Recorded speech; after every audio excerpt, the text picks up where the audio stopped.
Hello all welcome back. మీలో ఎంతమందికి చిక్కుడుకాయ కర్రీ ఇష్టమో కామెంట్ చేసేయండి. ఫస్ట్ అయితే చిక్కుడుకాయలు చిన్న చిన్న పీసెస్గా చేసుకొని ఉడికించి పెట్టుకోవాలి.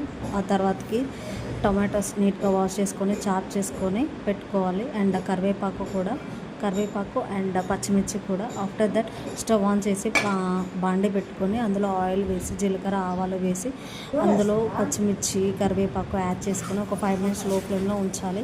ఆ తర్వాత ఉడికించి పెట్టుకున్న చిక్కుడుకాయలు వేసి మగ్గనివ్వాలి లో ఫ్లేమ్లో ఒక 10 మినిట్స్.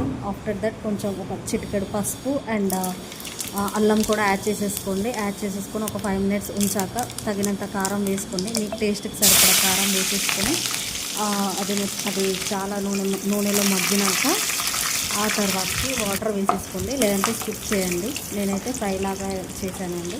అండ్ టొమాటోస్ కూడా యాడ్ చేసేసుకున్నాను. టొమాటోస్ అనేది కర్రీ టేస్ట్ పెంచుతుందండి. ఇలా ట్రై చేసి చూడండి.